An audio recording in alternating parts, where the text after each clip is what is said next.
Hey guys, Rivers here with Tech Connect, and today I want to show you the best way to put a screen protector onto the touchscreen of your Tesla. And I'll have Amazon links to the screen protector and anything else in the video in the description down below.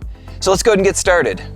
So this is the screen protector that I'm going to install. It's by a company called Ruya, but what's important is that it fits well and it lets you control the screen once it's installed. So I'm going to put it over the screen just to check the size, make sure everything lines up.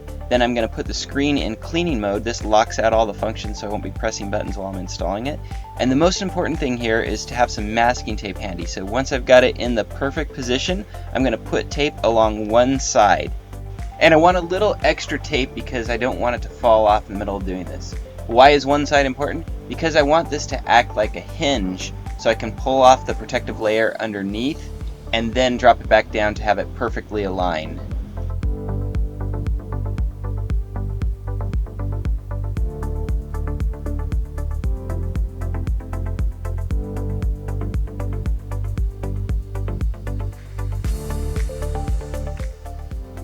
And presto, we have a screen protector that is perfectly aligned around the edges. Now I'm going to use this smoothing tool, which actually came with my vinyl dash protection wrap, to smooth out all the air bubbles.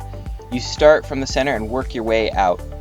With a tempered glass screen protector, it's actually much more forgiving and easy to get the bubbles out than it is with a plastic screen protector. So this is very easy and quick on this guy right here. And finally, I'm going to get one last bubble that was under the tape off. And at this point you could peel off the front plastic if it has it. This one did not have front plastic, so it is ready to go.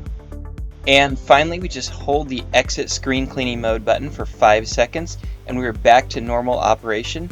And the responsiveness with the LCD with the protector on it is just about the same. I can't notice any difference personally, so I like the way it looks. It's nice and rounded on the edges too, and the fit is perfect. So I am very happy with this screen protector and I would definitely recommend it.